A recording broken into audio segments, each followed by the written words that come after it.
नमस्कार, मी श्रुती पुन्हा एका छानशा व्हिडिओमध्ये तुमचं मनापासून स्वागत करते.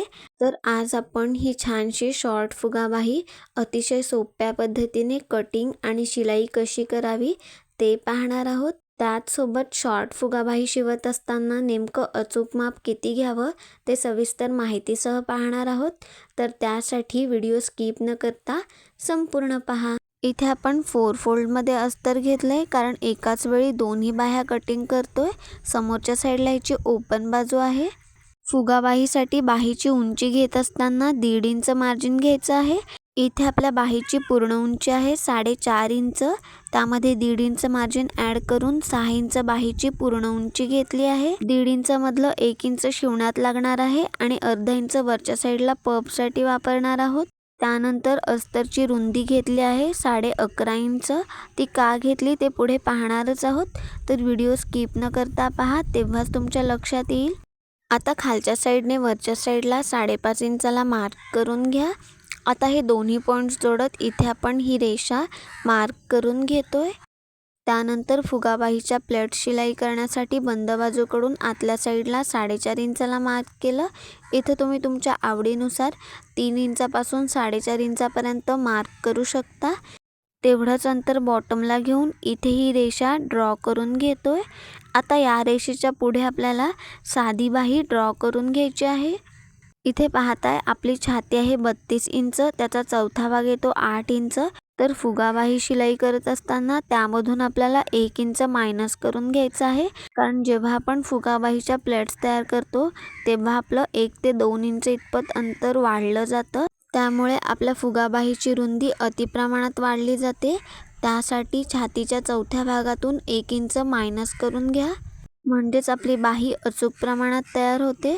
आता ओपन बाजूकडे बाहीची कॅफ हाईट टाकायची आहे.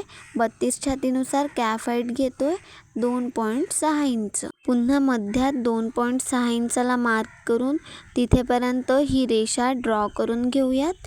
आता या रेषेमधून जे आपण 1.5 इंच शिलाई मार्जिन घेतलं आहे ते मायनस करून घेतोय. आता मार्जिन रेषेपासून बंद बाजूपर्यंत अशी क्रॉस रेषा ड्रॉ करून घ्यायची आहे.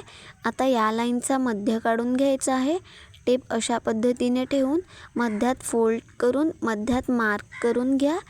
आता जिथे आपण मार्क केलं आहे तिथे वरच्या साईडला अर्धा इंचाला मार्क करून घ्या.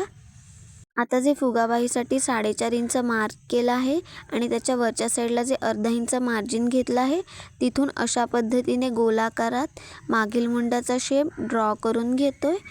अशा पद्धतीने फुगाबाहीसाठी नक्की मार्क करा. बाहीला पफ खूप छान येतो.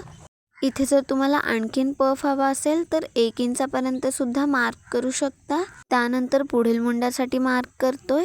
मध्यातून फिटिंग लाईनपर्यंतचा मध्य काढून घ्यायचा आहे. तिथं खालच्या साईडला पाव इंचाला मार्क करून घ्या. आता हे तिन्ही पॉईंट्स जोडत इथे आपण पुढील मुंड्याचा शेप ड्रॉ करून घेतोय. अशा पद्धतीने मार्क केल्याने बाही फिटिंगला छान बसते. त्यानंतर बॉटमला दंडघेराचं माप टाका आणि त्यामध्ये 1.5 इंच शिलाई मार्जिन. इथे जेव्हा आपण बॉटमच्या प्लेट्स तयार करणार आहोत तेव्हा आपल्या दंडघेरामध्ये सुद्धा 1 ते 2 इंच इतपत मार्जिन वाढलं जाईल. त्यानुसार इथं तुम्ही दंडघेराचं माप टाका. इथे आपल्या बाहीचं संपूर्ण ड्राफ्टिंग झालंय. आता कटिंग करून घेऊयात. सुरुवातीला मागील मुंड्याचा शेप आहे असा कटिंग करून घेतला. त्यानंतर बाही ओपन करून घ्या. त्यानंतरच पुढील मुंड्याचा शेप आहे असा कटिंग करून घेतोय. इथे आपण अचूक मापानुसार अस्तरवर बाहीचं ड्राफ्टिंग करून घेतलं. आता एवढ्याच मापाचं आपल्याला मेन फॅब्रिक कटिंग करून घ्यायचं आहे. पहा, इथे आपण साडीतलं मेन फॅब्रिक अस्तरच्या बाहीनुसार कटिंग करून घेतलं. बराच वेळा आपल्या दोन्ही बाह्या एकाच बाजूच्या तयार होतात. त्यासाठी सोपी पद्धत पाहूया. अस्तरची एक बाही उचलून समोरच्या साईडला ठेवा. आता मेन फॅब्रिकच्या दोन्ही बाह्या अस्तरवर आहे अशा ठेवून घ्यायच्या आहेत. पहा, आता अस्तर आणि मेन फॅब्रिकची एक बाही सेपरेट करून घ्या, म्हणजेच आपली दुसरी बाही सुद्धा सेपरेट होते. अशा पद्धतीने बाही सेपरेट केल्याने आपल्या दोन्ही बाह्या ह्या वेगळ्या तयार होतात. इथे लक्षात घ्या, आपल्या मेन फॅब्रिकच्या वरच्या साईडवर आपल्या अस्तरच्या बाह्या ठेवून घेतल्या आहेत. पहा, आता आपण शिलाई करून घेतोय. मेन फॅब्रिकच्या बाहीवर अस्तरची बाही ठेवून एकदा इतपत शिलाई मार्जिन घेत इथे आपण बॉटमला शिलाई करून घेतोय. इथे आपण मेन फॅब्रिकच्या वरच्या बाहीवर अस्तरची बाही ठेवली आहे, कारण आपण ही बाही पलटवून घेतोय. इथे पाहताय आपण वरच्या साईडने एकदा पितपत शिलाई मार्जिन घेत ही अस्तरची बाही जोडून घेतली. शिलाई झाल्यानंतर ही अस्तरची बाही आतल्या साईडला पलटवून घ्यायची आहे. आता त्यावर इस्त्री फिरवून घेतली. त्यानंतरच खालच्या साईडने वरच्या साईडला अर्धा इंचाला मार्क करून घेतोय. इथं दंडघेराच्या संपूर्ण भागावर खालच्या साईडने वरच्या साईडला अर्धा इंचाला मार्क करून हे सगळे पॉइंट्स जोडत इथे सरळ रेषा ड्रॉ करून घेतोय. आता इथे जी आपण लाईन ड्रॉ केली आहे त्यावर आपल्याला टीप देऊन घ्यायची आहे. ही टीप देत असताना सगळ्यात मोठी शिलाई घ्या, म्हणजेच 5 नंबरची शिलाई घ्या. इथे शिलाई करत असताना कापड हळू नये म्हणून आपण कापडावर इस्त्री फिरवून घेतली. ही शिलाई झाल्यानंतर मेन फॅब्रिकला अस्तरचा भाग जोडून घेतोय. 1/2 इंच इतपत शिलाई मार्जिन घेत अगदी कडेने इथे आपल्याला शिलाई करून घ्यायची आहे. जिथे आपल्याला कापडाची दिशा बदलायची आहे तिथं सुई आतल्या साईडला ठेवून मग फुटर उचलून कापडाची दिशा बदलून घ्या. तेव्हाच आपल्या बाहीचा शेप आहे असा परफेक्ट येतो. त्यानंतर जे एक्स्ट्राचं मेन फॅब्रिक आहे ते बाहीच्या आकारानुसार कटिंग करून घेतोय. आपल्या चॅनलवर ह्या व्हिडिओसोबतच कटोरी, डबल कटोरी, 4 टक्स, प्रिन्सेस कट असे बरेचसे ब्लाऊजचे पेपर कटिंग आहेत, ते सुद्धा नक्की पहा. इथे पाहताय अगदी फिनिशिंगसोबत ही बाही पलटवून घेतली. त्याचसोबत मेन फॅब्रिकला अस्तरची बाही शिलाई करून घेतली. आता आपण प्लेट्स तयार करणार आहोत. त्यासाठी ही बाही मध्यातून फोल्ड करून घ्यायची आहे.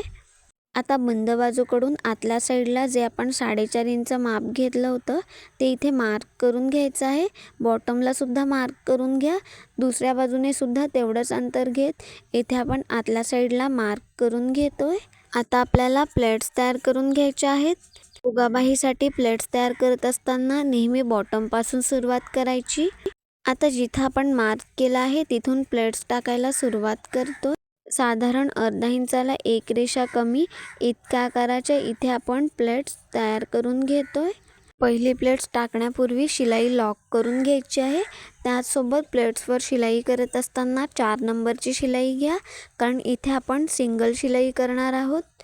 आता याच मापानुसार सगळ्या प्लेट्स शिलाई करून घ्यायच्या आहेत. इथे तुम्ही प्लेट्सची रुंदी अर्धा इंचापर्यंत वाढवू शकता. त्याचसोबत खालच्या साईडने जे आपण वरच्या साईडला अर्धा इंच अंतर घेतलं ते सुद्धा तुम्ही तुमच्या आवडीनुसार कमी जास्ती करू शकता. प्लेट्स शिलाई करते वेळेस सगळ्या प्लेट्स एका मापाचे येतील ह्याची काळजी घेत शिलाई करा. इथे पाहताय आपण सगळ्या प्लेट्स एका मापाच्या शिलाई करून घेतल्या. शेवटी आपल्याला पुन्हा शिलाई लॉक करून घ्यायची आहे. इथे आपल्या लहान आकाराच्या 11 ते 12 प्लेट्स तयार होतात. आपल्या बॉटमच्या प्लेट्स झाल्या की त्यानंतरच आपण वरच्या साईडच्या प्लेट्स शिलाई करून घेतोय. आता वरच्या साईडची प्लेट शिलाई करत असताना ज्या दिशेने आपल्या खालच्या साईडची प्लेट आहे त्याच्या विरुद्ध दिशेला आपण वरच्या साईडची प्लेट शिलाई करून घेतोय. फुगाबाही शिलाई करत असताना प्लेट्सची दिशा विरुद्ध दिशेने शिलाई करायची, तेव्हाच आपल्या फुगाबाहीला छान पफ येतो. जर तुम्ही दोन्ही साईडच्या दिशा एकाच बाजूने ठेवलात तर फुगाबाही चपट होते आणि ती दिसायला सुद्धा खराब दिसते.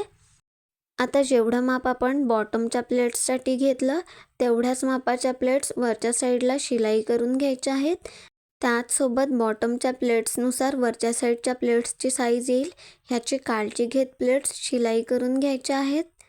याच पद्धतीने आपण दुसऱ्या साईडची बाहीसुद्धा शिलाई करून घेणार आहोत. आणि जर तुम्ही चॅनलवर नवीन असाल आणि तुम्हाला जर व्हिडिओज आवडत असतील तर चॅनलला लाईक करा, शेअर करा आणि सबस्क्राईब करा. इथे पाहताय आपण सगळ्या प्लेट्स ह्या समान मापाच्या शिलाई करून घेतल्या.